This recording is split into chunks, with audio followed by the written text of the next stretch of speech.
For 7 years, my girlfriend was only with me for the kidney I carried, a kidney that had once belonged to the love of her life.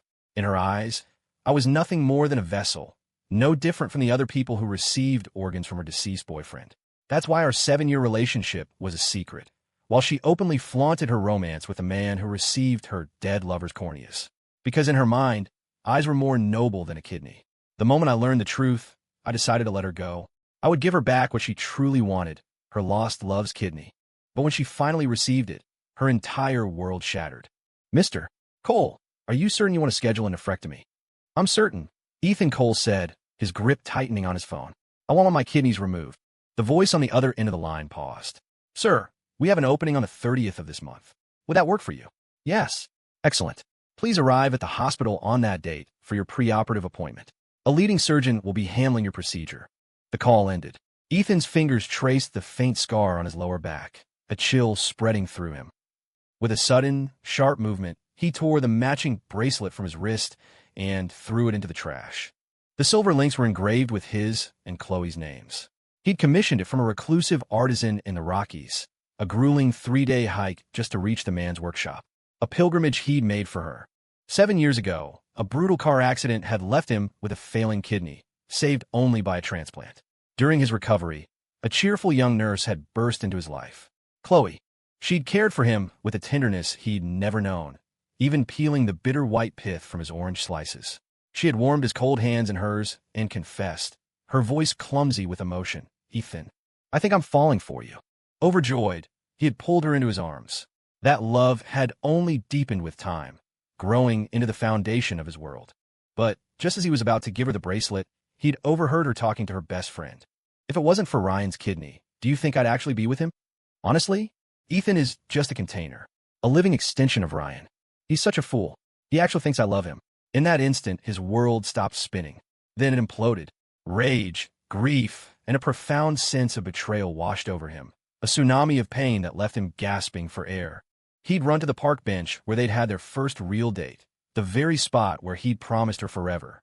Now he felt like the world's biggest idiot, a pawn in a game he never knew he was playing. Love? It was all a lie, all for a kidney. He couldn't accept it. He'd pounded his fists against his head, trying to force the memory out, telling himself it wasn't real, that Khloe loved him. He could pretend. He could forget the ugly parts, pretend none of it ever happened. He could lose himself in her affection and become her Orion. But 3 months ago, an anonymous envelope had arrived. Inside was a stack of photos. Khloe was cheating on him, with more than one man. Ryan Davis, he learned, was Khloe's white whale, the one that got away, killed in an accident 7 years prior. His organs had been donated. In the years since, Khloe had systematically tracked down every recipient. She dated them, lived with them, pieced her lost love back together through them. Ethan's body trembled. He wanted to scream, but the grief was a physical weight in his chest, crushing the air from his lungs. All that escaped was a low, wounded sound. His heart, once again, was torn to shreds. He had no strength left to love, no energy left to lie to himself. He had to get this kidney out, for his own sake, and for hers. After all, she only loved the organ, the piece of Ryan it represented. If that kidney was in someone else, she would love them just the same. Ethan let out a bitter, self-mocking laugh just as the front door opened. Khloe breezed in, pulling off her gloves, her face radiating that familiar, playful innocence, her lips like perfect cherries. Ethan, honey, it's freezing out there. Warm me up. She held out her small hands, tilting her head with that practiced purity. Ethan poured himself a glass of water. The radiator is on, he said, his voice flat. Khloe warmed her hands for a moment before pouting in front of him. You're so cold today, Ethan. I work a long shift, and I missed you like crazy. She shrugged off her down jacket and moved to press against him, her hand immediately sliding under his shirt, seeking the scar over his kidney. Ethan peeled her hand away. Don't, he said coldly. Oh, she murmured, then propped her chin on her hands, gazing at him with an expression of utter adoration. On any other day, this look would have melted him. He would have pulled her into his lap, letting her trace the scar, letting her feel the life that beat beneath it, Ryan's life. But not today. Ethan ignored her, turning his attention back to the financial reports on his laptop. Annoyance flickered in Khloe's eyes. She leaned in, inserting her head between him and the screen. Ethan, what's wrong with you? That's when he saw it. A dark, reddish mark on her neck. A hickey. They hadn't slept together in over a month. The mark was from someone else. His heart felt like it had been struck by a sledgehammer, the pain sharp and sickening. Ethan, what is it? Are you not feeling well? You look pale. He suppressed a wave of nausea and forced a faint smile. I'm busy. Be good. Okay, she chirped, retreating to the sofa. She pulled out her phone, and soon the rapid-fire pings of iMessage filled the quiet room. After a while, she dozed off, her head lolling to the side. Her phone screen was still lit.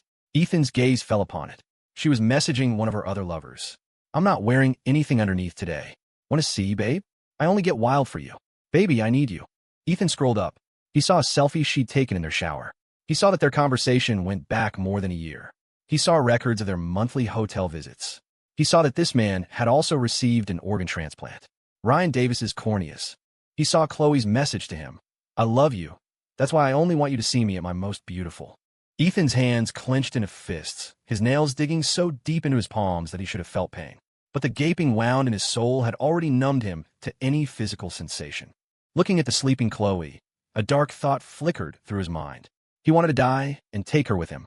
A desperate, pathetic urge to possess her completely, even if only in death. But he couldn't. He couldn't bear to hurt her. Khloe was afraid of pain. Ethan stood there for a long time before letting out a slow, ragged breath. 15 more days. In 15 days, it would all be over. He would let go of Khloe and finally set himself free. ####. Ethan continued to work. As he wrapped up a video conference, an alarm on Khloe's phone jolted her awake. She shuffled over to him, draping herself bonelessly over his shoulder. It's 9 o'clock, Ethan, she yawned. Time for bed. She was always strict about his schedule, terrified of the slightest hiccup in his health. He knew, with sickening clarity, that her concern was only for the kidney. Her devotion was nothing more than an obsession with a dead man. Ethan flinched away from her touch, a wave of revulsion rising in him. He slammed a finger on the keyboard, the sharp click echoing in the tense silence. When he looked up, his eyes were clear, his expression carefully neutral. He forced a smile. Just a little longer.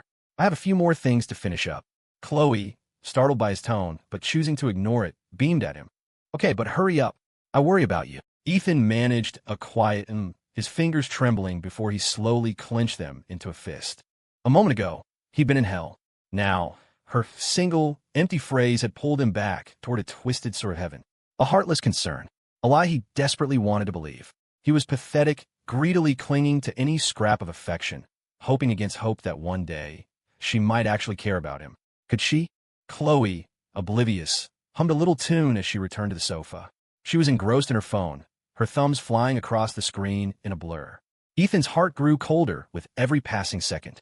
When he finally finished his work, she hurried him through his nightly routine and into the master bedroom. Come on, let Khloe tuck her favorite boy in, she cooed, flopping onto the bed and wriggling into his arms, her hand immediately snaking inside his pajama shirt. Ethan's body went rigid. He caught her wrist as it crept toward his lower back. Don't, he said. What's wrong? Well, like an old married couple. Are you still shy? She giggled. Fine. I'll behave. Go to sleep. I'll watch you. Ethan closed his eyes, his breathing slowly evening out. Soon, he heard a rustle of movement, the soft click of the bedroom door. He opened his eyes. Pulling up the security camera feed on his phone, he watched as Khloe slipped out of the apartment. He sat up, methodically dressing in dark clothes and a black baseball cap before following her out. He saw her enter a small, dimly lit cocktail bar. Inside, a handsome young man waved enthusiastically at her. Ethan recognized him from the photos. The man with Ryan's corneas. Leo. The bar was loud, and he couldn't hear what they were saying. He watched, transfixed, as Khloe reached out and stroked the man's face, her fingers tracing the delicate skin around his eyes. Leo leaned in, closer and closer, and pressed a soft, lingering kiss on her lips. Khloe tilted her head back, her expression one of pure, blissful adoration. Ethan stared, a crushing weight settling over his heart, dragging him down into an abyss of despair. It was a darkness so absolute he was certain he would never see light again. He'd followed her, clinging to a sliver of hope. He'd wanted to prove that her late-night excursions were for some other reason, any other reason. He just needed one night of faithfulness from her. Just one. It would have been enough to let him lie to himself about all the other nights. Numbly, Ethan turned and walked away. At 10:40 p.m., Khloe returned home. As she stepped inside, she saw a shadow in the living room. Ah, She shrieked, fumbling for the light switch. When the room flooded with light, she saw it was Ethan. Jesus, Ethan, you scared the hell out of me. What are you doing sitting in the dark? He was back in his pajamas, his gaze fixed on her. You went out, he stated, his voice hollow. She said with a bright smile, holding up a shopping bag. You were asleep, and I wasn't tired, so I just want to pick a few things up. You wore makeup to go to the supermarket? Ethan's eyes were locked on her lips. Her lipstick was smudged. The image from the bar, Khloe and another man, their intimate glances, their shared kiss, seared in his mind like a branding iron. The pain so intense, it almost stole his breath. Khloe stuck out her tongue playfully, her lie seamless. You know me, I like to look pretty. Okay, you should go back to bed. Ethan forced a single, strangled syllable from his throat. He stood and walked back to the bedroom. His phone lit up with a text from an unknown number. You saw us at the bar tonight, didn't you? Me and Khloe. I have Ryan's corneas. Khloe knows that for the rest of her life. The only way Ryan can see the world is through my eyes. Besides the pictures I already sent you, we have plenty more. You want to see them? Ethan's face darkened, his knuckles turning white as he gripped his phone, the plastic threatening to crack under the pressure. His breathing grew heavy, ragged. A torrent of jealousy, hot and acidic, flooded his system. He didn't blame Khloe. He only hated himself for not being enough to keep her. Or maybe he'd lost from the very beginning. Lost to a dead man. He slept fitfully, jolted awake by nightmares. He got up, put on a sharp suit, and went to the living room. Khloe was already awake, eating a croissant. When she saw him, she immediately brought over a bowl of oatmeal and a heart-shaped fried egg. Good morning, Ethan. It's the start of a beautiful new day. He grunted, sitting down. Khloe ran over to him, her face tilted up in that practiced, innocent way. I need a hug. You've been so busy with work lately. You've been neglecting me, she pouted. I need to make up for all the lost cuddles. Ethan didn't move. In that case, he said, looking straight at her, I'll take the day off. I'll spend it all with you. A flicker of panic crossed her face. Oh no, you can't do that. I couldn't let you neglect your work for me. He saw it all, a sheet of ice forming over his heart. He reached out, tucking a stray strand of hair behind her ear. I was kidding, he said with a faint smile. After breakfast, Ethan left. But he didn't drive away. He sat in his car, waiting. A few minutes later, the young man from the bar, Leo, pedaled up to the building on a bicycle. Khloe, now in a floral sundress, ran out of the lobby and hopped onto the back, her arms wrapping tightly around Leo's waist. As the bicycle rolled past his car, Khloe's bright, bell-like laughter drifted through the window. Ethan's hands tightened on the steering wheel, a coppery taste rising in his throat. He felt himself teetering on the edge of a complete breakdown. The engine was running. All he had to do was slam his foot on the gas. One hard press, and all this pain would be over. Just press it. With a shuddering breath, he resisted. This wasn't what Khloe wanted. Khloe wanted to live, to stay with her precious Ryan. Khloe had never loved him. Ethan drove to his office, throwing himself into his work, hoping the relentless pace would numb the agony. That evening, he attended a business gala. His friend, Mark Johnson, strode over with a glass of champagne. Ethan, come on, I want you to meet someone. A guy from my alma mater, sharp as a tack. Mark winked. But hands off, I saw him first. Mark led him through the crowd, pointing with his glass. There, see him? The handsome guy over there. His name is Leo Sterling. And there, standing beside Leo, was Khloe. She was wearing a stunning burgundy gown, her arm linked possessively with Leo's. She was smiling that same sweet, innocent smile as they mingled with the other guests. That smile used to be his. Now, the sight of it was blinding. A bitter wave of jealousy washed over Ethan, 1,000 tiny needles pricking his heart. He clenched his fists, then let them fall, limp and useless, at his sides. All he could do was stand there and watch. And that woman with him, Mark continued, is his girlfriend, a nurse named Khloe Miller. Beautiful, right? Leo really hit the jackpot. They're not a couple. Ethan cut in, his voice sharp. Don't spread rumors. Mark scratched his head. What are you talking about? I asked him about it earlier, and Khloe didn't deny it. Ethan froze. His mind went blank, the room spinning around him. How many times had he begged Khloe to make their relationship public? Every time, she had refused. And now, here she was, at a gala with another man, making no effort to hide their connection. What did that make him? What had the last 7 years been? The pain in his chest was so intense he could barely breathe. Each ragged gasp felt like inhaling shards of glass. His body began to tremble uncontrollably. He opened his mouth, wanting to scream, to demand an answer, to unleash the torrent of anguish inside him. But his throat was choked shut. Tears blurred his vision, streaming down his cheeks and splashing onto the polished floor, shattering like his heart. So, because he had the kidney and not the corneas, he wasn't even worthy of standing with her in the light? Khloe, you are so cruel. Ethan grabbed Mark's arm. I'm just going to have one drink and head out. Some other time. From across the room, he watched as Khloe took a piece of her favorite strawberry mousse cake. She ate it like a little kitten, getting a smear of cream on the corner of her mouth. She tugged playfully on Leo's sleeve, pointed to her lips, and pouted. They were standing so close, their bodies almost touching. Their eyes were locked, tangled in an invisible thread of deep, intimate affection. Leo didn't wipe the cream away with his finger. He leaned down and captured her lips with his, slowly, deliberately, licking the cream away before pulling her into a deep kiss. A storm of emotions raged inside Ethan, each one a razor blade carving up his heart, leaving him numb with pain. Mark whispered beside him, "See? I told you they were together. You didn't believe me. Now they're making out. If they're not a couple, what else could they be? An affair?" Ethan didn't answer. He turned and left the gala. He went home. Late that night, Khloe returned. She was no longer in the gown, having changed back into the clothes she'd worn that morning. Seeing Ethan in the living room, she looked surprised for a second. "Ethan, you're still up? Go to bed, go on." Ethan stared at her. "Where were you?" he asked. She gave him a disarming, innocent smile. "On call at the hospital, silly. What's wrong? You're not starting to suspect me of something, are you? Because that would just break my heart. You know you're the only one for me." She threw herself into his arms, her face tilted up, a tiny speck of cream still clinging to her lip. "It's been so long since we cuddled. Let me just feel." Her fingers started to wiggle inside his pajama shirt, heading for his lower back. A chill ran through Ethan. He grabbed her hand, then took an alcohol wipe from the table and carefully cleaned the smudge from her face. "Don't," he said. "I'm going to bed. You wanted to be healthy, right?" Khloe nodded. "Of course. Go." Ethan went into the bedroom, but sleep was impossible. He pulled out a suitcase and began to pack.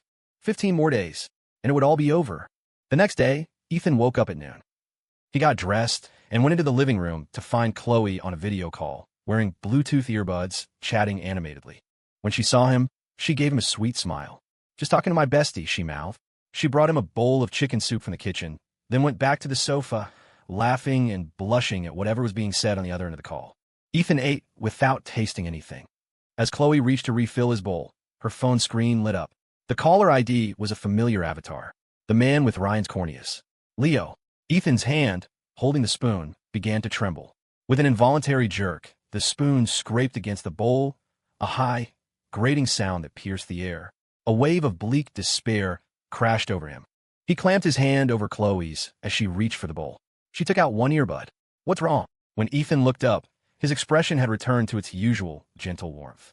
"I'm full," he said. "Okay," Khloe replied. She put the dishes in the sink to soak, then turned to him. "I have a late shift tonight, so don't wait up for me." Ethan nodded and started for the door. "Ethan, wait." Khloe took out her earbuds and ran over, her face tilted up. "It's been so long since we had a real hug. I miss it." She blocked the doorway, a playful glint in her eyes, as if daring him to leave without giving her what she wanted. For a fleeting moment, with her eyes fixed on him like that, Ethan felt a flicker of hope. But then his phone buzzed. Khloe glanced at the screen, and her playful patience vanished. "Okay, I'll let you off the hook this time, Ethan," she said quickly. "You can go." She put her earbuds back in and said to the person on the phone, "You were so clingy. We just hung up. You're lucky I spoil you." She looked at Ethan and mouthed, "It's my best friend."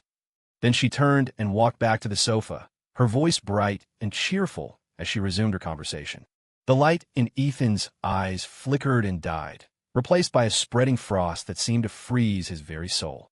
Every breath was a fresh stab of pain, a deep, relentless torture. He felt himself swaying, numbly making his way to the office where he worked until late into the night. Just then, the private industry group chat on his phone lit up. Someone had added Leo Sterling to the group. Leo posted a picture of an artfully arranged meal. The caption read, "Romantic dinner with my girlfriend. Sorry to make all you single dogs in the industry jealous." The photo only showed a woman's hand, but Ethan recognized it instantly. It was Khloe's. So, she wasn't working a late shift. She had lied to him again. Ethan squeezed his phone, each beat of his heart a sharp, stabbing pain.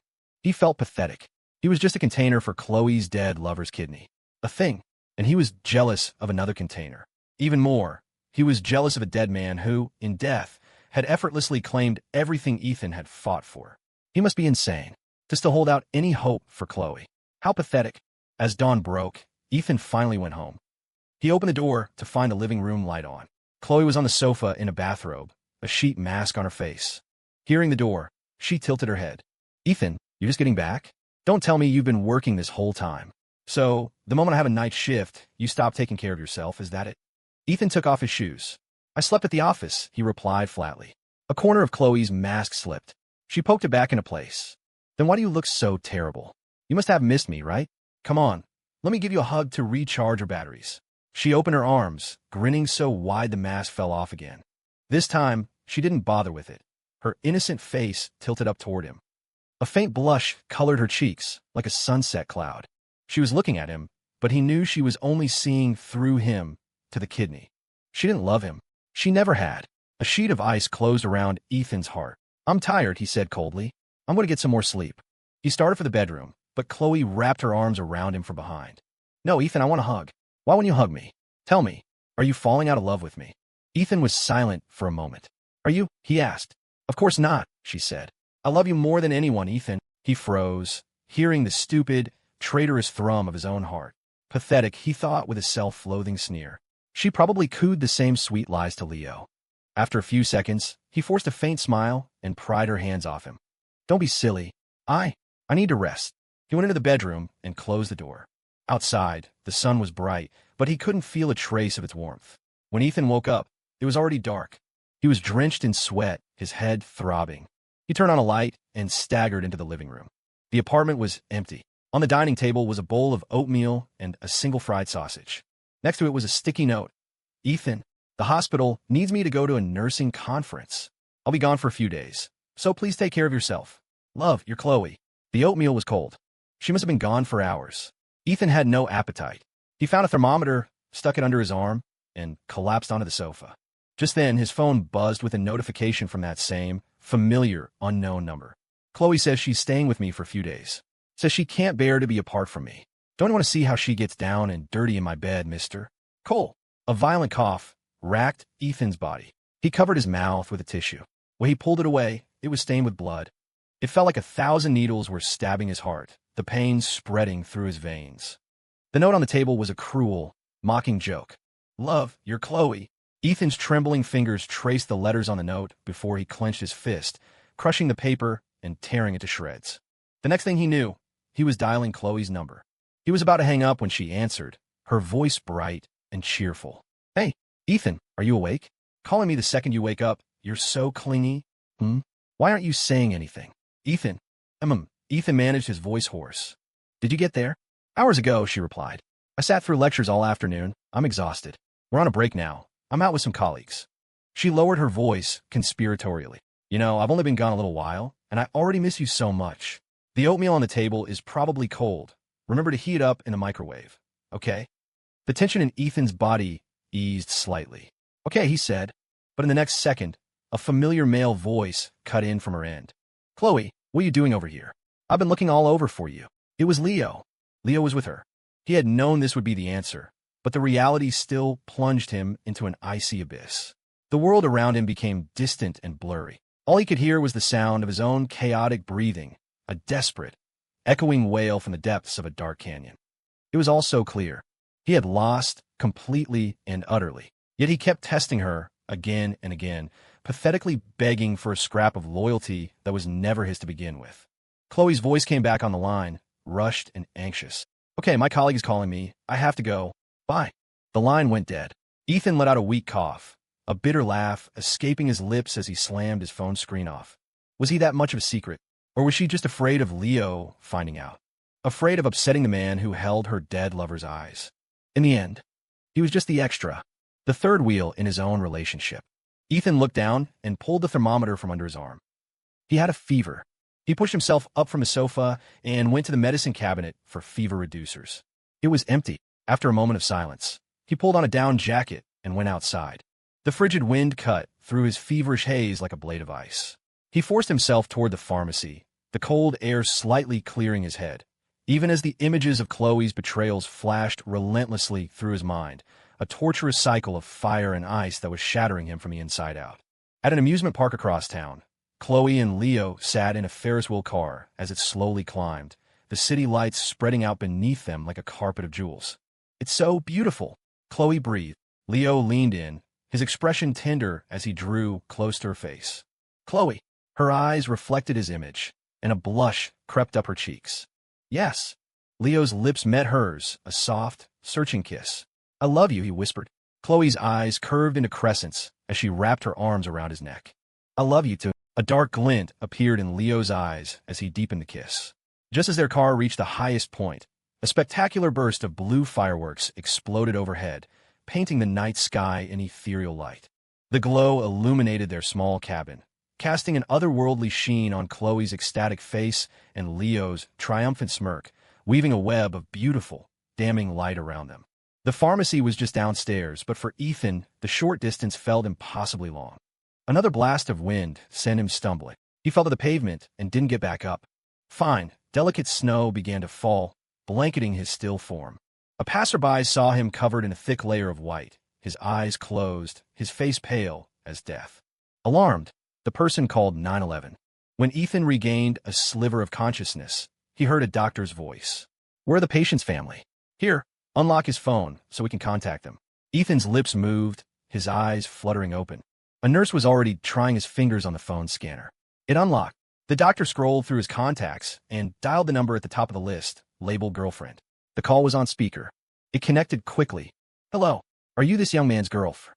Before the doctor could finish, a man's voice interrupted from the other end. "Hold on, my girlfriend's in the shower. If it's urgent, I'll have her call you back when she's out." A jolt, sharp as an electric shock, shot through Ethan's body. The voice. It was Leo's. His hands clenched the thin hospital blanket, his knuckles white. In that moment, he wished he were still unconscious. Then he wouldn't have to endure this, his own heart being torn apart in the crossfire of love and hate. A slow, agonizing burn. The doctor awkwardly ended the call, just as he noticed the patient was awake. "Son, you need to call a family member. Do you have any idea how high your fever was?" "A little longer, and you could have suffered permanent brain damage." "Okay," Ethan rasped. He took the phone and called Mark. Mark rushed over, took one look at Ethan, and immediately started handling the hospital admission paperwork, lecturing him the whole time. "Ethan, I'm not trying to bust your chops, man, but you're almost 30. You don't have anyone. You've been like this since college, always so reserved, pushing away anyone who showed interest. I swear I worry about you." The chatter was giving Ethan a headache. He closed his eyes. For once, sleep came easily.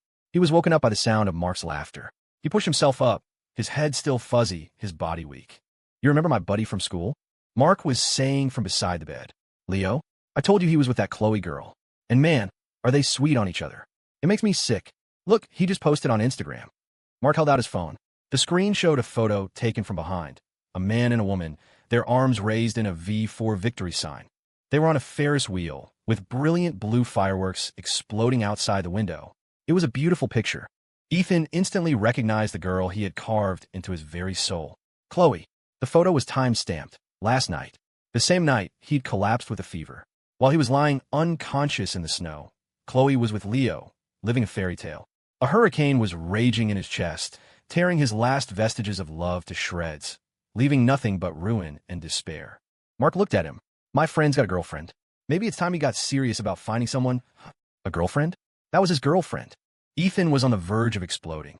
He turned to Mark, his voice dangerously low. "I told you, they are not a couple." Mark, startled by his expression, assumed his friend was delirious from the fever and hurried out to find doctor. Ethan fell back against the pillows, his head pounding. He pressed his palms to his temples and let out a bitter laugh. What difference did it make? He was just a container. A boyfriend Khloe had never once acknowledged in public. Disposable. The fever lingered for days, keeping him in the hospital. When he was finally discharged, he didn't go back to that cold, empty apartment. He went to the office and worked for days on end, catching up on everything he'd missed. Dragging his exhausted body home, he found the apartment still empty. Silently, Ethan began gathering their photos, stuffing them into a black trash bag. Khloe wouldn't want them anyway. He paused, his fingers tracing the edge of one picture.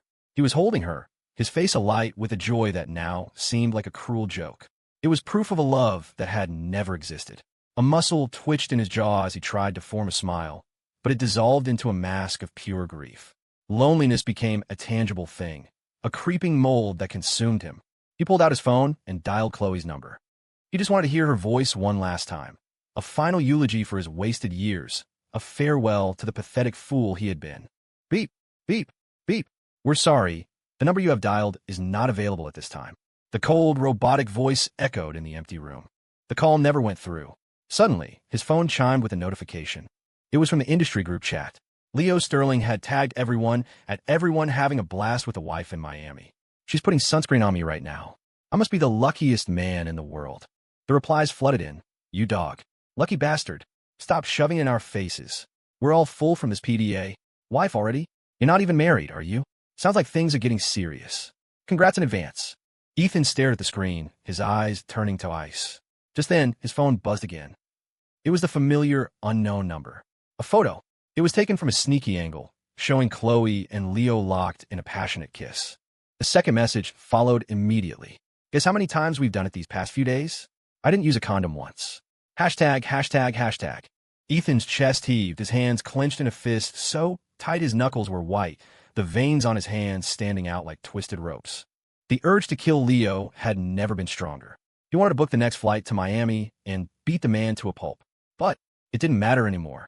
He thought, with a profound sense of sorrow, that he would be gone soon. Whatever Khloe did would have nothing to do with him. It was almost over. Once he had this kidney removed, once the last physical link between them was severed, he would be free of them both. The phone rang again. It was Khloe. Ethan paused, then answered.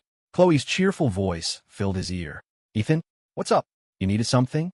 Oh, I've missed you so much these past few days, but this training still has a few more days to go. I just have to push through it. Otherwise, I'd fly back right now and give you the biggest bear hug. He'd heard this act so many times. It was a bitter mockery. I'll come to you then. No, she said instantly. Don't do that. I have training here. It's not convenient. Ethan said nothing, fearing he might actually show up. Khloe's tone turned sharp, feigning anger. You're not allowed to interfere with my work. You hear me? I'm saying it again. Do not come here and disturb me. Remember that. Don't you dare show up. If you do, I will never forgive you. She hung up. Ethan laughed, a hollow, self-deprecating sound. For a moment, he'd almost forgotten. This was all Khloe's choice. For her dead lover, she had thrown herself at man after man. And he, Ethan, was just a container for kidney. What was the real difference between him and Leo? In fact, he was less than Leo. In Khloe's eyes, corneas were more valuable than a kidney. Leo could be public. Leo could show her off. Ethan was destined to remain in the shadows. On a beach in Miami, Khloe had just hung up the phone. She looked up with a start to see Leo standing in front of her. He smiled, handing her a glass of juice.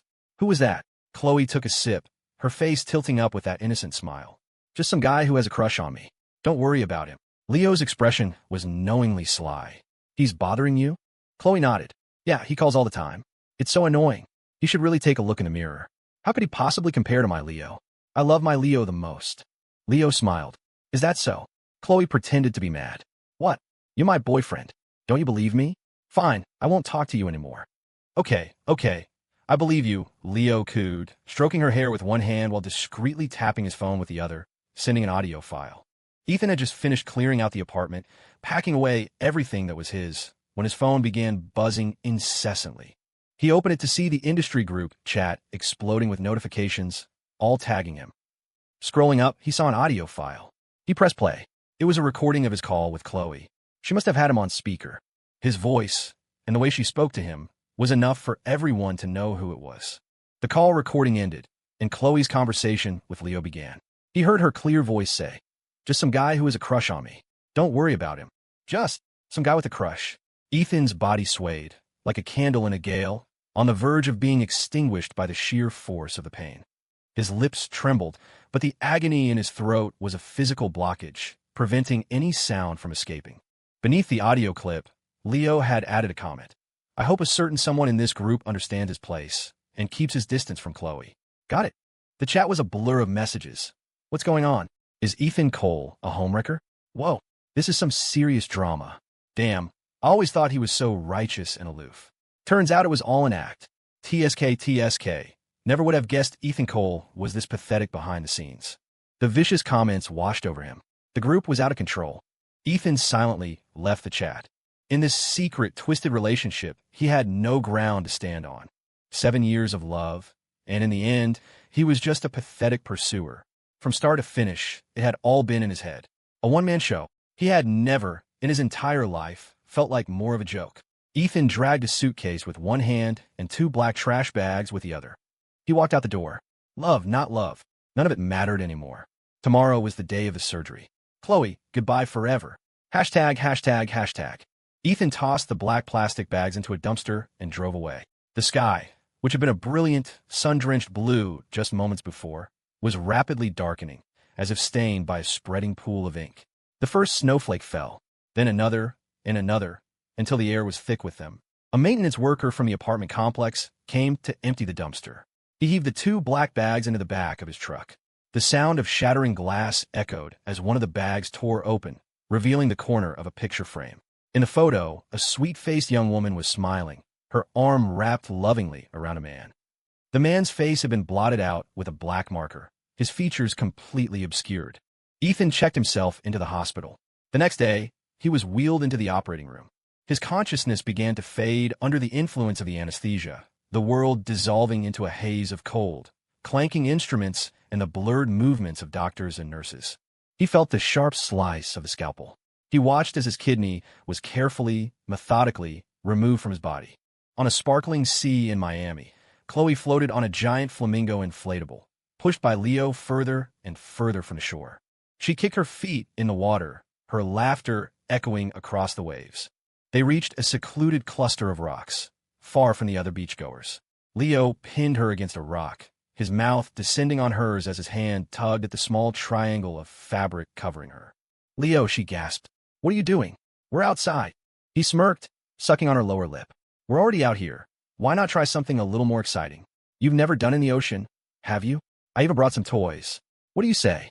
Khloe's resistance melted, her eyes lighting up with interest. Leo took her hand, slowly licking the salty water from her fingers while his other hand teased and pressed against her. She was completely lost, her hands cupping his face as she pulled him into a deep kiss. On the flamingo, inflatable bobbing beside them, her phone lay face up. The screen was lit, displaying a photo of her and Ethan, their cheeks pressed together, a large heart drawn over them in digital lipstick. Splash. Leo's movements were rough. A wave of seawater washed over the phone. The heart on the screen blurred, becoming indistinct and watery. Back in the hospital, Ethan's surgery was over. He was wheeled back to his room. When he was fully conscious, his doctor came in. "Mr. Cole, the surgery was a complete success. As per your request, we have donated the removed kidney to a patient in need, free of charge." Ethan nodded. "Thank you. Please have the recipient's information sent to the address I provided." The address he gave was the home he had once shared with Khloe. Since all she ever loved was the kidney, he figured he should let her be reunited with her new container. "Of course," the doctor said, and left the room. Ethan lay back on the bed, a smile of pure relief spreading across his face. Finally, it was all over. Hashtag, hashtag, hashtag. Khloe got home a few days later, her arms laden with shopping bags. A radiant smile lit up her face. She clearly had a wonderful time. She was still on the phone with Leo as she walked up the stairs, her voice syrupy sweet, an earbud tucked in her ear. "You're so bad. There won't be a next time. My legs are still weak." Leo's voice crackled through the earbud. "Come over, I'll give you a massage. I told you to stay a few more days. Why were you in such a hurry to go back? Is your boyfriend really that important? Does he take care of you as well as I do?" The smile on Khloe's face vanished. "What my boyfriend is like is none of your business," she said coldly. "I told you before, this is just for fun. We each get what we want. Don't get any ideas." Leo was silent for a few seconds. "See, I was just teasing and you got all serious. Don't worry, I know my place. I'm home now, talk later." Khloe took out her key and opened the door. The familiar scent of the apartment washed over her, but for some reason, it felt strangely cold, empty. She dropped her bags and called out, "Ethan?" No response. She glanced instinctively at the coffee table, where her photo with Ethan always sat. The spot was empty, leaving behind a faint, yellowish rectangle on the wood, a silent testament to what used to be there. Her heart clenched. A knot of panic tightened in her stomach. Not only that, the photo booth strips on the TV stand had been torn down. "Do we get robbed?" A wave of dizziness washed over her. She frantically searched the apartment, but nothing was missing. Nothing except for every single photo of her and Ethan. And Ethan's personal belongings. Khloe's hand shook as she dialed Ethan's number, needing to ask him what was going on. The line connected to a cold, automated voice. "We're sorry. The number you have dialed is not available at this time." She tried again and again with the same result. Her brows furrowed, a nameless dread creeping into her heart. "Ethan, where did you go?" she whispered. Just then, a push notification appeared on her phone. She glanced at it, her body freezing. It was an article titled, "Boyfriend Cleared Out His Belongings? How to Cope with a Sudden Breakup." The thought lasted only a few seconds before she brushed it aside. Ethan was probably just on a business trip and forgot to tell her. He loved her too much. He would never break up with her. She wouldn't believe it. Just as she'd calmed herself, the doorbell rang. A smile bloomed on her face. She ran to the door, flinging it open. "Ethan, you're back," she cried out joyfully. A delivery man stood on the doorstep, his expression stiffening at her exuberant greeting. He scratched his head, embarrassed. "Sorry, ma'am, you've got the wrong person." He held out a large envelope and a clipboard. "I have a package for you. Please sign here." The recipient's name read, Khloe Miller. Her hope evaporated. Disappointed, she scribbled her name on the line and closed the door. She thought to herself that Ethan was going to be in big trouble for making her worry like this. When he came back, she would punish him. She'd make him take a whole day off work just to stay home and let her cuddle and kiss him. She tore open the cardboard mailer, glancing at the contents before preparing to toss it aside. But her eyes caught on the bold, black letters at the top of the page. Her entire body went rigid. "Organ donation and transplant agreement," Khloe murmured the title aloud, her hands trembling as she flipped through the pages. The document stated that one Ethan Cole had voluntarily donated a kidney. The kidney had been transplanted into a third-year college student. Attached was a separate file with the student's name, university, home address, and contact information. What did this mean? Hashtag, hashtag, hashtag. Khloe swayed, nearly losing her balance. She dropped the documents on the shoe cabinet and frantically redialed Ethan's number. Who told him he could donate a kidney? How could he do something so drastic without even talking to her? It was insane, but the phone just rang and rang, answered only by that same cold, robotic voice. In a fit of rage, she slammed her phone against the cabinet. "Answer the phone," she whimpered. Then a thought struck her. She ran to the bedroom, flung open the closet, and stared. Half of it was empty. All of Ethan's clothes were gone. She yanked open the bottom drawer. His ties were gone, too. Everything in the apartment that belonged to Ethan had vanished. The memory of the article she'd seen on her phone came rushing back. Khloe felt as if she'd been plunged into ice water. She refused to believe it, frantically searching the rest of the apartment, convinced his things must just be stored somewhere else. But it was no use. She couldn't find so much as a stray sock. The only thing connecting her to him was the packet of documents she'd just received. Wait, the documents. The realization hit her with the force of a physical blow. Why would Ethan suddenly have his kidney removed? Why would he move out? Why would he disappear? He must have found out. He knew where the kidney came from. He knew her disgusting, secret motive. Ethan didn't want her anymore. The thought was a hammer blow to her heart. Her eyes filled with tears, a chaotic mix of grief and fear churning inside her.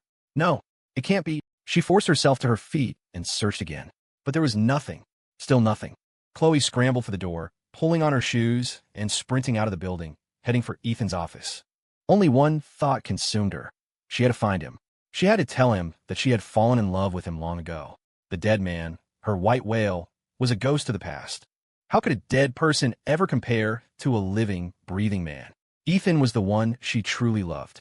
But when she got to his company's building, she was stopped by security. "Please, you have to let me in," she begged.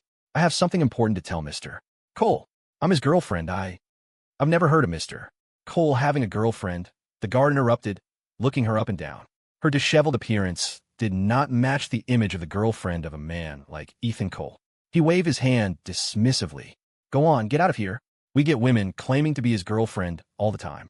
He's never paid any of them any attention. I've seen your type before." Khloe's face went white. Once Ethan had asked her to go public. She had stopped him, because he was a public figure. If they went public, it would interfere with her other activities. And now, that secrecy was a wall between them. Was this her punishment? The guard saw the young woman swaying on her feet and felt a pang of pity. "Mr. Cole isn't in the office right now, miss. You should go home." Khloe grabbed the guard's arm as if it were a lifeline. "Where did he go?" The guard yelped in pain, prying her fingers off him. He instantly regretted his moment of sympathy. "I don't know. Go look somewhere else." Losing all control, Khloe screamed, "No, he has to be in there. Please, I'm begging you, just let me in." Hashtag, hashtag, hashtag. The guard, alarmed by her outburst, blocked the entrance as she tried to force her way inside. "What are you doing?" "I told you, mister. Cole isn't here." Khloe was surprisingly strong. The guard struggled to hold her back and spoke into his radio. "I need backup at the main entrance. We have a crazy one here." "Yeah, another obsessed fan of Mr. Cole." It took nearly a dozen security guards to finally subdue her. A kind-faced employee came out. Mr. Cole really isn't in the building. Please, you should leave." Only then did Khloe's frenzy subside. She walked away, dazed and heartbroken. "Freaking psycho," one of the guards muttered behind her. Khloe returned to the empty apartment. The moment she saw the organ donation papers on the shoe cabinet, the calm shattered. She snatched them up and, with a scream of raw anguish, ripped them to shreds. What was the point of these papers when Ethan was gone? She sank to the floor, burying her face in her hands, her body racked with sobs. She couldn't find him. Tears streamed through her fingers, soaking her palms, pooling on the floor in front of her. Her cries were desperate and raw, echoing through the empty apartment, each one a testament to her shredded soul. She couldn't imagine the depth of Ethan's disappointment, the utter despair that would drive him to have his own kidney removed. She had taken a man who loved her with his entire being and torn him to pieces. She deserved to die. She cried until she could barely breathe. But what was done was done. She had approached him with ulterior motives. And now, Ethan didn't want her anymore. Khloe stumbled out of the apartment again. She had to find him. After 7 years together, she knew his weakness. He was soft-hearted. No matter what mistake she made, all it took was a little pouting, a little begging, and he would forgive her. She had to find him. She had to tell him she was sorry. She had to beg for his forgiveness. She couldn't. She really couldn't live without him. Khloe wandered the streets like a ghost, visiting every place she thought Ethan might be. But he was nowhere. She walked until nightfall, and then through the night until dawn. Nothing. It was as if Ethan Cole had vanished from the face of the earth. She found herself back at the cold, empty apartment. Unable to bear the ache of loneliness any longer, she collapsed onto the bed where Ethan had slept for so many nights. She buried her face in the comforter, her hands gripping the sheets, inhaling deeply, trying to catch the last lingering scent of him. Tears flowed anew, soaking the pillow beneath her. Muffled sobs escaped her lips, each one a painful, ragged sound torn from her shattered soul, thick with regret and heartbreak. She imagined him appearing before her, holding her, whispering gently, "It's okay, Khloe. It's all in the past. I'm here now." If she could just find him, she would hold on to him so tightly and never let go. Even if he hit her, even if he screamed at her, she would never leave. "Ethan, where are you? I miss you so much." The tears were a relentless flood, streaming down her pale cheeks. A wave of utter despair washed over her, threatening to pull her under. She choked out the words to the empty room, a desperate prayer. "Ethan, I'm in so much pain. Can you just hold me? Ethan, I can't live without you." ####. Drifting off, Khloe slept. In her dreams, she was back at the beginning, her first meeting with Ethan. He was lying in a hospital bed, weak from surgery, hooked up to a symphony of monitors that beeped in a steady rhythm. His face was pale, but his eyes were gentle. He wore a standard-issue hospital gown, yet his frame was tall and elegant. She had smiled at him. "Hi, I'm Khloe Miller, the nurse assigned to you for the next few days. If you need anything at all, just let me know." Ethan had turned his head slightly. "Thank you," he'd whispered. She had checked his vitals, recorded his progress. And in the moments between her duties, she had flirted with him, chatted him up. She knew how to use her assets, practicing the perfect, innocent, pouty expressions in the mirror. At first, Ethan was flustered, and he got used to it. Then, his eyes started following her around the room. The day he started initiating conversations, she knew she had him. She had successfully reeled him in. He confessed his feelings for her with a huge bouquet of roses, his smile so tender. "Khloe, will you be with me?" For the first time, her heart had stuttered, and something inside her had shifted, spiraled out of her control. Ethan was a busy man, but whenever she needed him, one phone call was all it took. He would appear. He learned to knit a scarf for her just because she mentioned she liked a handmade one she saw online. He granted her every wish. She had been drowning in happiness, feeling like the luckiest person in the world. And slowly, her heart began to change. What started as a mission for her lost love became genuine concern for Ethan's well-being. She wanted him to be healthy. She wanted them to be together for a long, long time, until they were both old and gray, with no teeth left. But the dream shifted. Ethan was gone. The house was empty.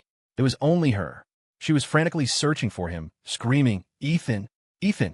She was a fly without a head, buzzing in frantic circles, a vast emptiness hollowing out her chest.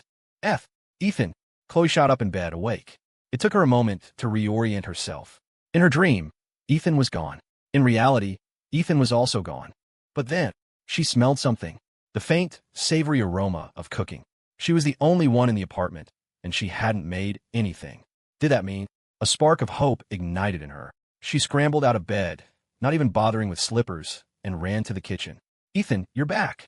Her voice died in her throat. Her face, which had been alight with joy, turned to ice. The person at the stove was not Ethan. It was Leo.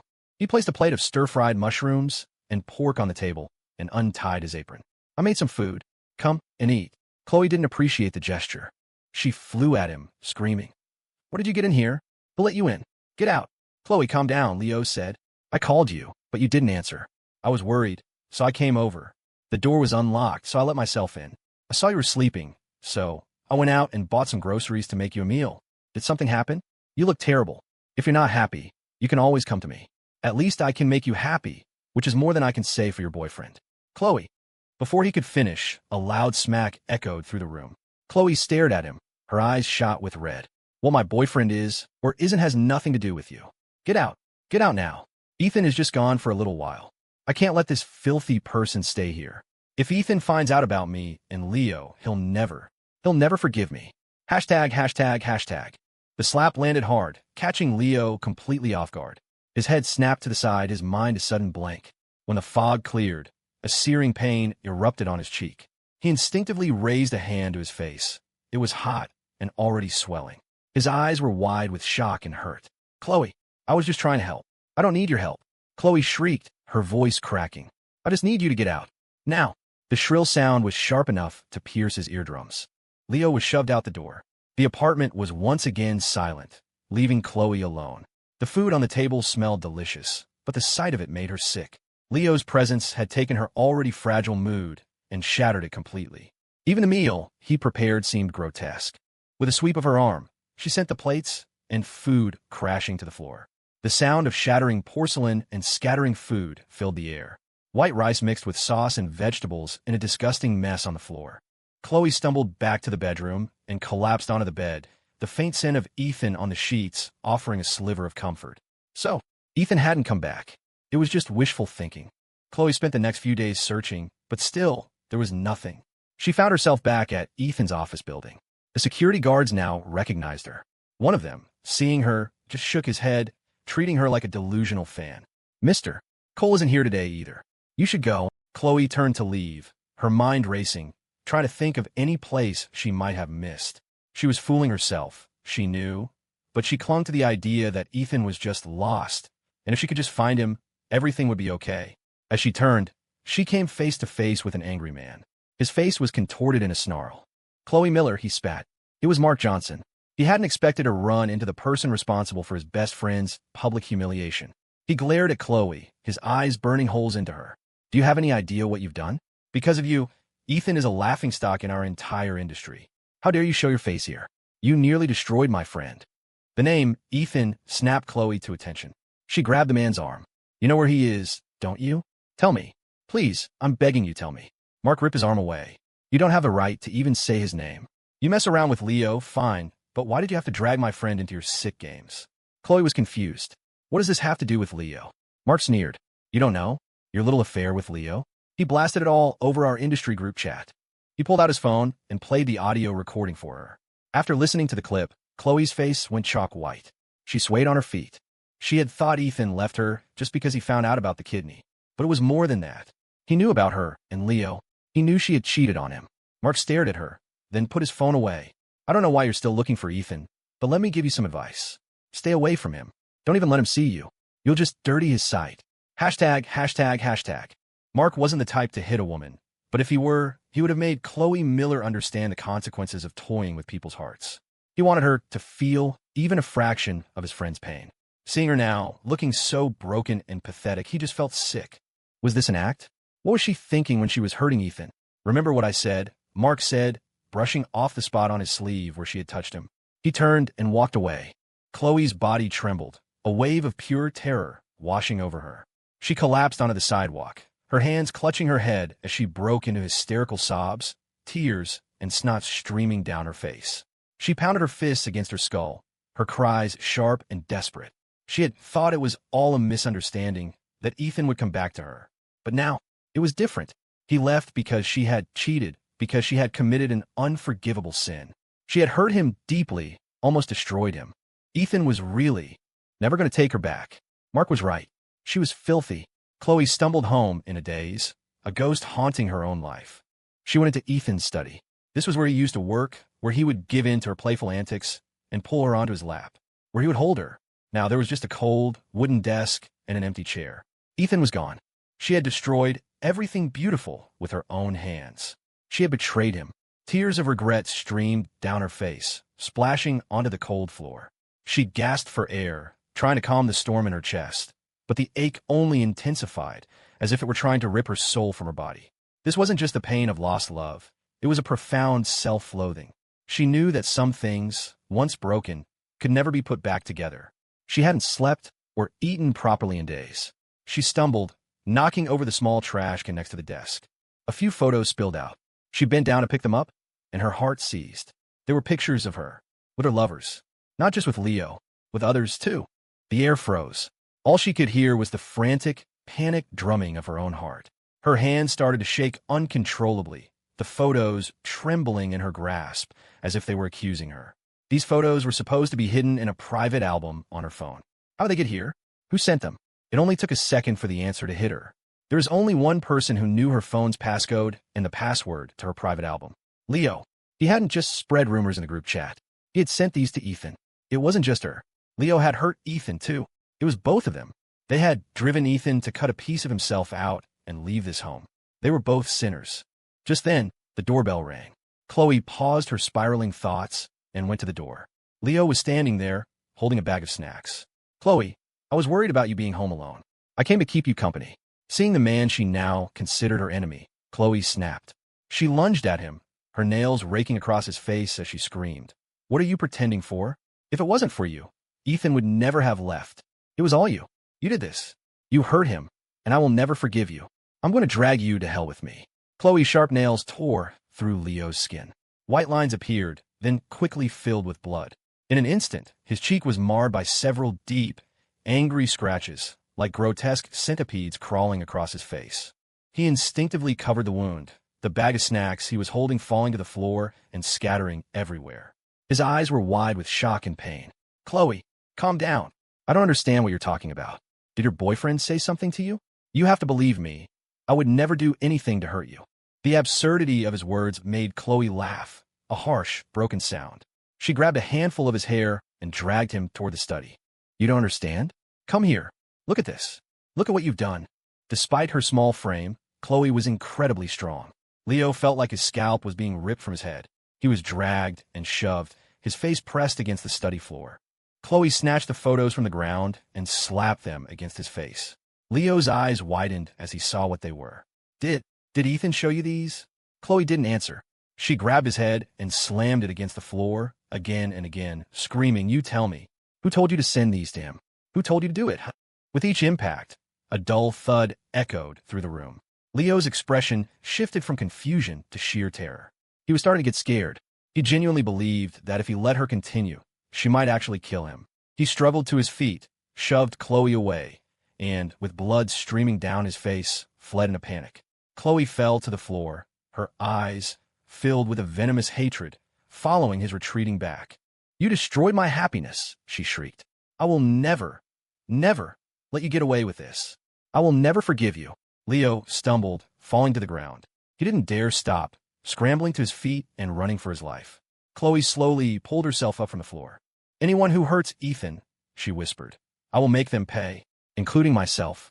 Her phone rang. She answered it, hearing a woman's voice on the other end. Khloe, you haven't been to work in days.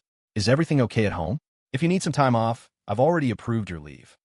Khloe gently traced the edge of the desk. I quit, she said calmly. Don't bother me again. What? What do you mean? Khloe hung up before the woman could finish. She leaned over the desk where Ethan had worked for countless hours and pressed a soft kiss to the wood. Ethan, she whispered, Khloe will make all the bad people pay. I promise. Ethan, I know I was wrong. Can you forgive me? Please, forgive me.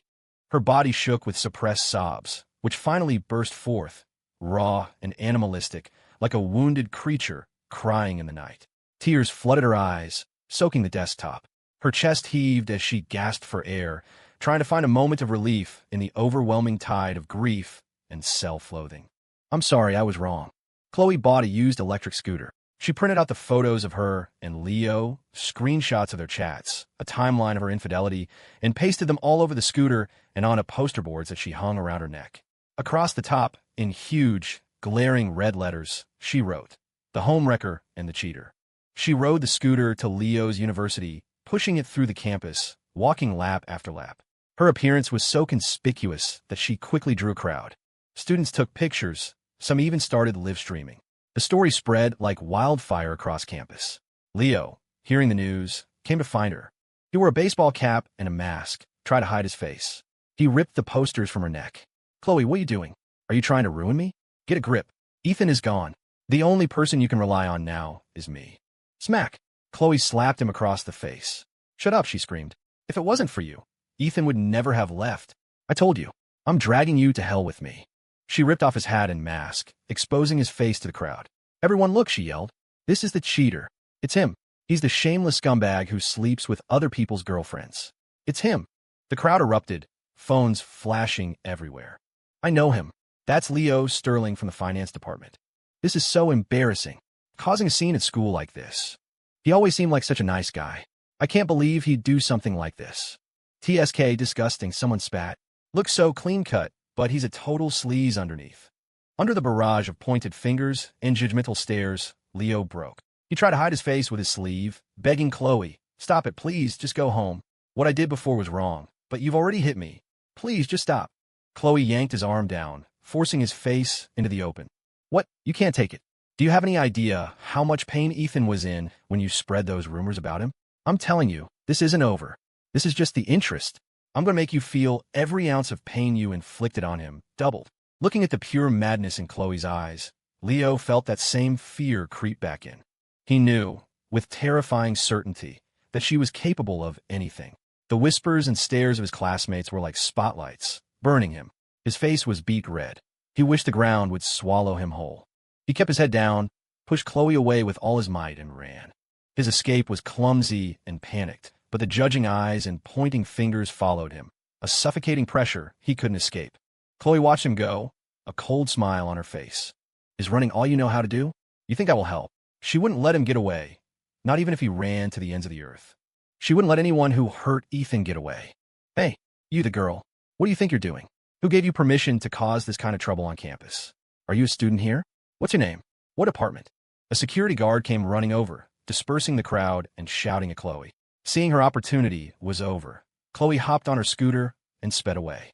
She didn't go far. She parked right outside the main gate, pulled out a megaphone, and started shouting. "Come Juan, come ol. Leo Sterling from the finance department is a shameless, disgusting cheater." She kept this up for days. She never saw Leo again, but she created such a massive scandal on campus that it caught the attention of the university administration. After investigating the situation and considering the severe damage to the school's reputation, they expelled Leo Sterling. Leo packed his bags and went back to his small hometown in disgrace. When Khloe found out, she followed him. She had flyers printed with her and Leo's story and plastered them all over the small town's main street. The photos of them were captioned with 4 blood-red words: adulterer and adulteress. Everywhere Leo went, people whispered and pointed. Some of the more self-righteous old women even threw rotten eggs at him. Leo became a social pariah, hiding in his house, afraid to go outside. Khloe stood under his window with her megaphone, tormenting him day and night until he couldn't sleep. Finally, he had no choice but to move. This time, he left quietly, without a trace. By the time Khloe realized he was gone, the neighbors all claimed they didn't know where he went. Leo had completely disappeared. Khloe returned home, to the home that had once been hers and Ethan's. After months of this crusade, she had lost a tremendous amount of weight. Her skin was sallow, her face a hollowed-out version of its former self. She walked into the bedroom, collapsed onto the bed, and breathed in the lingering scent of Ethan. "Ethan," she whispered, "the person who hurt you is gone. I didn't let him get away. Are you doing okay now? I miss you so much." So much I think I'm going to die. Where are you? Hashtag, hashtag, hashtag. On the edge of the city, nestled among lush greenery that insulated it from the noise of the world, stood a modern villa. Its glass and steel construction reflected the sunlight with a cool, hard gleam, yet it also felt airy and transparent. Inside, Ethan Cole sat on a sofa, a glass of freshly squeezed juice in one hand and a financial report in the other. His expression was relaxed and content. After the surgery, he had moved here to recover. He'd expected the aftermath of the breakup to be agonizing, a long, painful ordeal. But in reality, it had been far easier than he'd imagined. It was as if a heavy chain had been lifted from his shoulders, leaving him feeling refreshed and new. Even the surgical scar didn't ache so much anymore. He finished his work and drove to the nearby small town. The sunlight was like a fine golden dust, settling gently over everything. Quaint wooden houses lined the streets, their walls covered in green ivy, with a few bright, unknown flowers peeking out. A gentle breeze carried the sweet scent of blossoms and the rich aroma of freshly baked bread. Ethan took a deep breath, the comforting smell bringing an unconscious smile to his lips. The street was lined with charming little shops filled with handcrafted wooden toys and colorful textiles. A clear stream gurgled nearby, its water splashing musically against smooth stones. A few children were laughing and playing by the bank, their paper boats sailing downstream. Their laughter, like silver bells, seemed to chase away the last remnants of his old life's turmoil. Ethan went into a small diner. "Hey, Bill, I'll have the beef stew." "You got it," the owner called back. He quickly ladled a steaming bowl full, slid it onto the counter, and said, "Here you go." "Thanks," Ethan said, picking up his spoon and taking a large bite. He was hungry, and he finished the entire bowl, even wiping it clean with a piece of bread. The owner grinned, holding up a fresh-out-of-the-oven donut. "Want to try one of these? My wife just made them. Apple cider." Ethan politely declined, paid with a tap of his phone, and left the diner. He was strolling leisurely through the town when his phone rang. He'd changed his number after moving here. Only a few close friends and family had it. He answered, and Mark Johnson's voice boomed from the other end. "Ethan, how you doing, man?" "Feeling better." "Much better," Ethan replied. The relief in Mark's voice was palpable. "That's great to hear. Hey, guess who I ran into the other day? That Khloe girl. After you left, she went totally crazy looking for you. You have no idea." Ethan's expression hardened. "I don't want to hear about people or things from the past," he cut in. "Did you need something? If not, I'm hanging up." A sharp slapping sound came through the phone, followed by Mark's voice. "Ow, damn my big mouth. Sorry, man, my bad. I won't bring it up again. Hey, I'm going to come visit you in a few weeks when I have some time off. It's been too long. We need to catch up properly. You said there's a diner there with amazing stew, right? I got to try it." A smile returned to Ethan's face. "Yeah, when you get here, I'll show you around." Mark's voice was cheerful again. "It's a date, and you're paying for everything. I'm just bringing my appetite." "Huh, deal." Khloe stood at the city's busiest intersection, the massive digital billboards flashing in a riot of color. Crowds surged past her like a tide, but the one person she was looking for was not among them. She clutched a stack of missing person flyers, the paper damp with sweat, the corners curled. The wind whipped her messy hair across her face. She tucked it behind her ear, revealing a gaunt face, her dark circles like deep bruises, her lips chapped and peeling. "Excuse me, have you seen this person?" Khloe asked, her voice raspy and desperate as she held a flyer out to a young woman. The woman, startled, glanced at the photo of the smiling, handsome man, shook her head, and quickly pulled away. "Excuse me, have you seen him?" Khloe tried again with someone else. "No. Hi, have you seen this man?" Again and again, Khloe asked, but no one had seen Ethan. It was as if he had truly vanished from her world. After another fruitless day, she trudged home. She gnawed on a piece of stale bread for dinner and then curled up in a tight ball on the sofa where Ethan used to sit, her fingers tracing the face on the flyer. Her heart felt like it was being squeezed by a giant, brutal hand, the pain so intense she could barely breathe. It felt as if her soul was being violently torn from her body. "Ethan," she whispered, her expression feverish. "Khloe will find you. I won't lose you again." Just then, her eyes caught on something small and round in the corner of the room. She paused, then crawled over and picked it up. It was a single, polished wooden bead. In the center, a message was carved: "Ethan loves Khloe." But a large crack ran straight through the bead, splitting the word loves in two. Khloe remembered. She had mentioned to Ethan once that she wanted one of those popular couples bracelets she'd seen online. But getting one was an ordeal. You had to buy it from a specific artisan, and before he would sell it to you, you had to complete a notoriously difficult 3-day hike. She'd only mentioned it in passing. Ethan was so busy with work, she never thought he'd have the time or energy. But this bead was clearly from that bracelet. Ethan had actually done it. He had gotten it for her, but he'd never given it to her. Instead, he had broken it. Was it because of her lies? Her cheating? By breaking the bracelet? Had he also broken his love for her? Khloe's hand began to tremble, her eyes instantly burning hot as tears streamed down her face. Each sob was accompanied by a sharp pain in her chest, a deep, indescribable agony. Memories of her time with Ethan flooded her mind, the beautiful moments now like daggers twisting in her shattered heart. Ethan. She had lost the best man she would ever know. Her phone rang. Pressing the broken bead against her heart, she answered. Hello, Ms. Miller, hello, a man's voice said. You hired our private investigation firm to locate Mr. Ethan Cole. We have a lead. Khloe's eyes lit up. You found him? She asked, her voice trembling with excitement. Where is he? Yes, ma'am. He's in a small town on the outskirts of the city, about 1,200 miles from your current location. ####. The peaceful days passed one by one. Ethan, dressed in loose-fitting loungewear, held an old-fashioned copper watering can. He bent down, dipping it into a bucket of clear water, the can filled with a soft, gurgling sound. He straightened up and walked to the balcony, where several pots of orchids were basking in the sun. He tilted the can, a gentle stream of water cascading out, sparkling like a curtain of crystals in the light as it misted the delicate petals. After watering the flowers, Ethan set the can down on a table and started on his work. A few hours later, feeling a bit tired, he rubbed his temples and pushed the work aside. The view from a window was beautiful, and his expression gradually relaxed. Just then, the doorbell rang. Ethan calmly went to the door and opened it to find Mark Johnson standing there, his face a mask of theatrical anger. Dude, did you forget something? You were supposed to pick me up from the airport. I was waiting for 2 hours, and you didn't answer your phone. What the hell, man? But as he spoke, he took in Ethan's thinner frame, and the rest of his complaints died in his throat. He dropped the bags he was carrying and pulled Ethan into a hug. Ethan, it's been too long. Ethan smiled, patting Mark's back.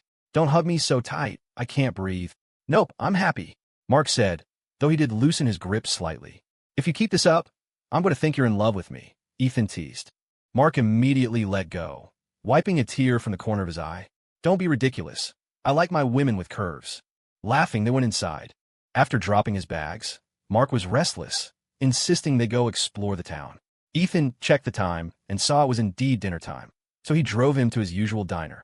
As they walked in, before Ethan could even speak, the owner, Bill, looked them over with a big smile. 2 bowls of the beef stew, right? Ethan nodded. Coming right up. Have a seat. Ethan led Mark to a booth. Mark's eyes darted around, curious about everything. The owner quickly brought over 2 steaming bowls. Mark dug in eagerly, the rich, savory broth and tender meat exploding with flavor in his mouth. He immediately gave a thumbs up. This is amazing. Told you, Ethan said, a genuine smile in his eyes. Mark devoured half his bowl in minutes. Then, a thought occurred to him. He looked at Ethan. By the way, did you do anything to cover your tracks when you came here? Ethan found the question amusing. Why? You think someone is looking for me? Mark hesitated. Go on, Ethan said. We don't have secrets. It's just that Khloe girl. I heard she's plastering missing person flyers everywhere, looking for you like a madwoman. What she finds you here and starts harassing you. Mark didn't want to see his friend fall back into that toxic trap. Ethan was unconcerned. You're overthinking it. She won't. Khloe doesn't love me, he thought. She only ever loved a dead man. I was just a container for an organ, an irrelevant person. Come looking for me? Why would she? I'm gone. She's probably out there right now, living it up. Seeing that Ethan didn't believe him, Mark wanted to say more, but it was clear Ethan didn't want to talk about Khloe. He changed the subject, and Mark, easily distracted, went along with it. Neither of them noticed a woman, dusty and travel-worn, standing not far away, her eyes fixed on them. On Ethan, Khloe stared at the familiar back, her heart hammering against her ribs like a trapped bird. Her voice was a trembling whisper. Ethan, I finally found you. Vendors called out their wares, people bustled past, but Khloe heard nothing, saw nothing. The only thing in focus was Ethan. Her lips trembled, a weak, broken whisper escaping. Ethan. Her nails dug into her palms, the sharp pain a confirmation that this was real. Not a hallucination, not a dream. She was really, truly seeing him again. Hey lady, are you going to buy that or not? If not, Don't ruin it, the man at the sausage stand next to her complained. Khloe was clutching one of his sausages, her grip so tight it had been crushed, grease dripping down her hand. She snapped back to reality, mumbled an apology, paid with her phone, and stepped aside, her eyes never leaving Ethan's back. Weirdo, the vendor muttered, rearranging his display. Khloe watched as Ethan laughed with the taller man. They finished their meal and walked out of the diner. She recognized the man now. It was the one who'd shown her the group chat messages. Mark. Ethan was thinner, but he was still the same person she held in her memory. Clean, flawless, so beautiful that he made her own dirty soul feel even more wretched. Her eyes greedily drank in his every move. She watched him chat easily with Mark, gesturing occasionally, a slight smile playing on his lips. She had once basked in that smile for countless days and nights, but now it only filled her with guilt and fear. She couldn't go near him. She was afraid of seeing disgust in his eyes. Mark was right. She was too filthy. Even being seen by him would stain him. She didn't deserve to be in his presence ever again. For a fleeting moment, Ethan's gaze swept in her direction. Khloe's heart leaped into her throat. She quickly turned her head, her back breaking out in a cold sweat. When she dared to look again, he had turned away. The tension in her body eased, but it was replaced by a hollow sense of loss. She wanted so badly to run to him, to link her arm through his, to hear his playful teasing, just like before. But her legs felt like they were made of lead. She couldn't take a single step forward. Ethan and Mark walked past her, laughing and talking. Ethan didn't even recognize her. As they brushed past, a faint scent of his cologne washed over her. The familiar smell shattered her defenses, and her eyes instantly welled with tears. By the time she came to her senses, they were already walking away. Khloe whipped her head around, watching his retreating back, and the tears finally fell. In that one turn of her head, a chasm had opened between their shared past and his separate future. Her heart, left behind in the old days, was being torn to shreds by this reunion. Ethan, I miss you so much. I just want to hold you again. Mark dragged Ethan over to another stall. What's this? Ethan glanced at it. Apple cider donuts. What? You're still hungry? The young woman running the stall smiled. We have a special today. Buy 10, get 5 free. Great special. I'll take 20. Mark said excitedly. Ethan sighed. Are you going to be able to eat all those? Of course. I've got a big appetite. Fine, you eat them. Khloe asked around and quickly learned that Ethan was a regular at the diner. After a moment of thought, she went to a nearby factory and got a job doing piecework. It was hard, grueling labor, but it didn't matter. As long as she could, from time to time, see him from a distance. A life without Ethan was not a life she could live. She had just settled into the factory's dormitory when her phone buzzed with a text message. Ms. Miller, your loan payment is due in 2 days. The amount due is $1,000. ####. To find Ethan, Khloe had hired a private investigator, an expense that had forced her to take out a high-interest loan of over $40,000. Every month, the payment reminders from various apps were a constant, nagging pressure. But Khloe couldn't pay. She had been running on fumes, driven by the single-minded goal of finding him. Now that she had to think about the future. She would work hard, pay off the loan. She would find the right moment to approach him, to tell him she knew she was wrong, that she was changing, that she would never, ever hurt him again. Hey, new girl, get your stuff. I'll show you the ropes. A woman in a work uniform appeared at the doorway of her dorm room. Okay, Khloe said, following the woman out. The factory work was exhausting, but Khloe was fueled by hope. She had a smile on her face every day. She could finish a full day's quota in half the time, earning twice as much as the other workers. The woman who had shown her around said, Khloe, I see you working through the night. A person needs to rest. You're going to run yourself into the ground. Khloe shook her head, wiping sweat from her brow. It's okay, I'm not tired. I have to make more money, pay off my loan as soon as possible, so I can be clean when I see my boyfriend. The woman sighed and didn't press the issue. Khloe's hands moved with incredible speed, but a dark thought crept into her mind, and her mood slowly sank.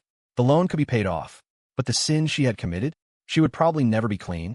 Ethan would definitely be disgusted by her. The thought plunged her into an icy despair. The air around her grew thick, suffocating. She gasped for air, tears streaming down her face, splashing onto the parts in her hands, creating small, dark blooms of hopelessness. Ethan, she whispered, I'm so sorry. I really know I was wrong. You'll forgive me, right? Back at the villa, Mark was munching on a donut while watching Ethan work. Ethan, he said, his mouth full, Why don't you just come back to Chicago with me? You can't stay here forever, can you? Or are you still hiding from that Khloe girl? Ethan stopped working and looked at him. I just like the scenery here. It's calming. Right, whatever you say, Mark said, swinging his legs. But you should come back with me in a few days. It's been months. Even if you were recovering, you should be all better by now. Ethan was silent for a moment. I'll think about it. Mark grabbed another donut. Besides, he said, even if you were hiding from Khloe, she's not even in Chicago anymore. After you left, she went nuts, tore Leo a new one, got him expelled, and then she was plastering missing person flyers everywhere. Now, no one knows where she is. I heard she went back to her hometown. Ethan looked surprised. Seeing his expression, Mark sat up straight. You don't believe me? He pulled out his phone. You never check what's trending. Look, her whole saga went viral. There are a ton of videos online. See? Ethan glanced at the phone Mark was holding out, then quickly looked away. I see. His heart was a placid lake. Khloe was his past, an irrelevant person. What she did had nothing to do with him. The only reason he wanted to stay a few more days was because he liked the diner stew. But Mark was right. He had been away long enough. It was time to go back. We'll leave tomorrow, he said quietly. Mark finished his donut in 2 bites. Sounds good, he said with a grin. Hashtag, hashtag, hashtag. A few days later, the factory was closed for a day off. Khloe carefully dressed up, putting on a pale yellow sundress she'd bought from a street stall. A co-worker saw her and complimented her. Khloe, you look so pretty today. Going on a date? Khloe smiled shyly. Yes, I'm going to see my boyfriend. She was going to find Ethan. She couldn't wait any longer. At first, she thought just seeing him from a distance would be enough, but with each passing day, her longing grew. She wasn't satisfied anymore. She had to run to him, throw her arms around him, consequences be damned. She had to be brave. The worst that could happen was that he would look at her with cold eyes. But she wouldn't give up. She wanted that beautiful life back. Khloe went to the sausage stand she'd been to before, her eyes fixed on the diner across the street. She was waiting for Ethan to appear. The vendor remembered her and waved his hand impatiently. You again? Are you buying something or not? If not, get out of the way. You're blocking my customers. Khloe paid $1 for a sausage and stood to the side, eating and waiting. She waited from dawn until dusk, but the person she longed for never showed up. The vendor closed up shop, shot Khloe an annoyed look, and drove away.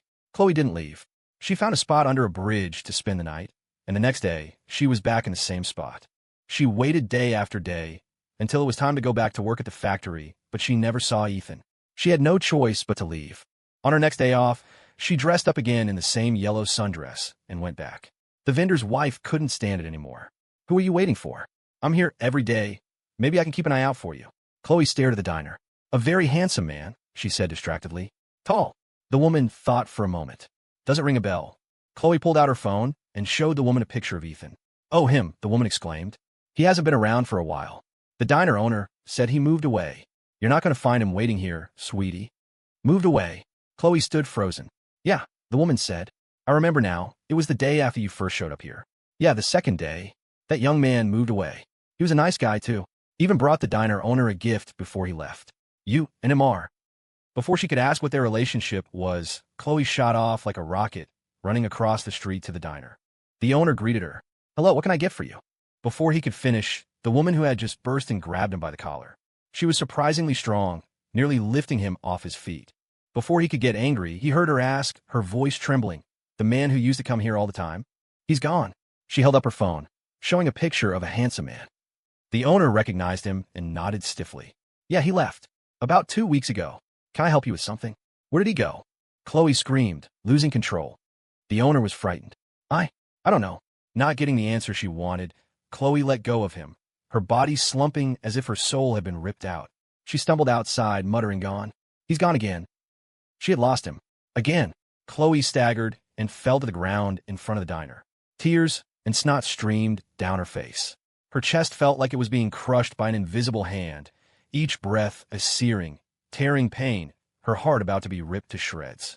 She had lost her Ethan. Again. At the Cole family estate, Ethan was walking with his parents in the garden. Since he'd started his own company, his parents had rarely interfered in his life. But since his return, they were constantly watching him with worried eyes, trying to set him up on dates. Ethan had refused again and again, and they had finally let it go for a few days. Just then, the butler hurried over and whispered something in his mother's ear. Ethan saw his mother's eyes light up. She grabbed his arm and pulled him toward the villa. It's Sophia. She's here. You are not getting out of this one, Ethan. Just do it for me. Go and meet her. Please, I'm begging you. Hashtag. Ethan was dragged into the living room. A woman in a form-fitting violet cheapao was sitting on the sofa.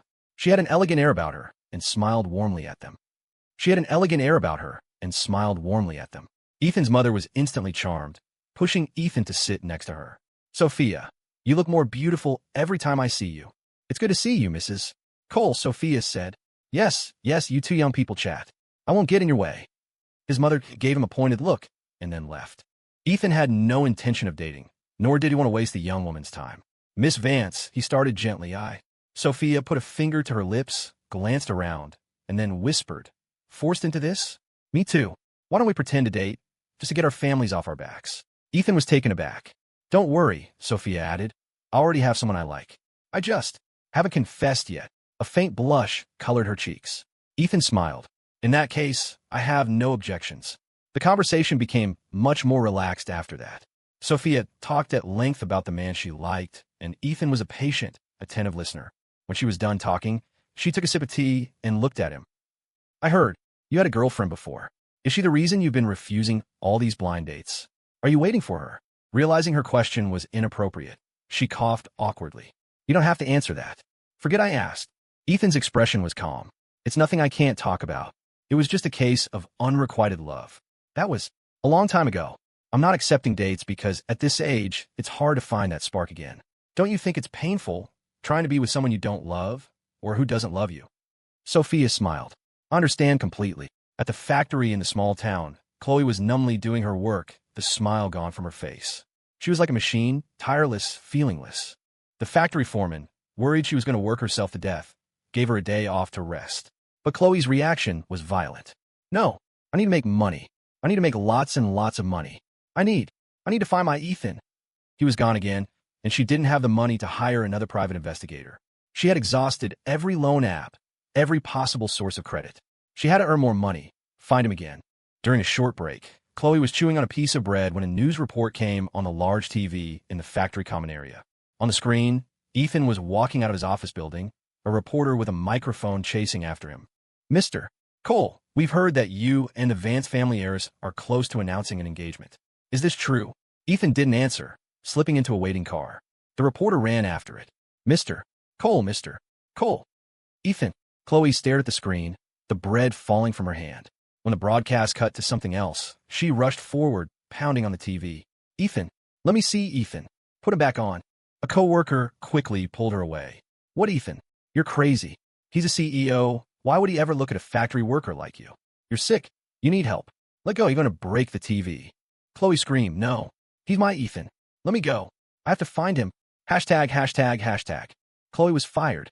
She packed her few meager belongings and went back to the city where she had met and loved Ethan. She thought maybe he came back because he was thinking of her, because he wanted to see her again. She rushed back to the apartment building where they had lived together. But when she got to the door, her key wouldn't fit. The lock had been changed. A thrill of joy shot through her. Ethan must be back. She knocked on the door, calling out, Ethan, it's me, Khloe. Open up. But there was no answer. She didn't give up, knocking for over 10 minutes. Finally, the next-door neighbor's door opened, and an old woman poked her head out. Stop that knocking. It's so noisy. Who are you looking for? I'm sorry, Khloe said. I used to live here. You've seen me before. My boyfriend and I had a fight, and he changed the lock. The old woman frowned. What changed lock? This apartment was sold months ago. Sold? The word hit Khloe like a physical blow. Her face went numb. The old woman shut her door. Khloe stood alone in the empty hallway, dazed. Ethan had sold the apartment. He had sold their home. Now, she couldn't even go into the bedroom, couldn't even hold the blankets he had slept in. Even that small comfort was gone. He must have hated her so much. Her face went deathly pale, her lips bloodless. The pain in her heart was a sharp, twisting knife, each turn stealing her breath. Her body sagged, as if all her strength had been drained away. She staggered, each step an immense effort, as if she were walking into a deep, dark abyss, the excruciating pain a shadow she could not shake. She wandered out of the building in a daze. She thought, if she could just find him, if she could sincerely apologize, he would forgive her. He was the light of her life, her everything. How could a person live without light? Without realizing it, she had walked to the street across from the restaurant where they used to have dates. In a haze, she looked through the glass and saw him. She saw Ethan, smiling at a woman in a cheap pal. Khloe stood frozen, just watching. Even if it was a hallucination, she wanted it to last. She didn't know how long she stood there before she saw him and the woman come out. Ethan, ever the gentleman, opened the car door for her. They looked so comfortable together. Was that his new girlfriend? Khloe's eyes turned red. She couldn't control it anymore. An insane thought took hold. She hadn't agreed to break up. Ethan couldn't. He couldn't be with someone else. Ethan could only be hers. He didn't have to forgive her, but he had to be hers. Khloe started walking toward him, her steps unsteady but determined. The street was a cacophony of screeching tires and blaring horns, but she was lost in her own world of pain, oblivious to the noise. As she stepped into the road, a car came speeding toward her. The driver slammed on the brakes, the tires screaming against the pavement, but it was too late. With a sickening thud, Khloe's small body was thrown into the air like a broken doll, her trajectory a tragic arc across the pavement. She landed hard several feet away, a cloud of dust rising around her. Hearing the commotion, Ethan looked in that direction, but the traffic was too thick. He couldn't see anything. Ethan, you can only be my. Khloe reached a hand out in his direction, but before she could finish, her strength gave out, and she sank into darkness. Ethan, completely unaware, got into his car. The vehicle pulled away smoothly, heading toward a future full of sunlight. A few months later, Sophia and the man she loved got together, and her arrangement with Ethan ended. They explained the situation to his parents. Ethan's mother took Sophia's hand. "Sophia, dear, I've grown so fond of you. If you can't be my daughter-in-law, then you can be my daughter." Sophia became her goddaughter. After that, Ethan's mother never tried to set him up on another date. Years passed. Ethan remained single. His friends all got married and had children, but he showed no interest in women. After another 5 or 6 years, he adopted a little boy. One day, Mark came over with his daughter to play. The two children, exploring the house, found an old photograph. Ethan's son held it up. "Dad, who's this woman with you? Is she my mom?" It was a yellowed photo. In it, Ethan and Khloe stood side by side, their faces beaming with happiness. Ethan bent down and ruffled his son's hair. He took the photo from the boy's hand and, without a second glance, tossed it into the trash. "No," he said, his voice gentle. "She was just someone unimportant." The boy tilted his head up and smiled. "Oh, okay.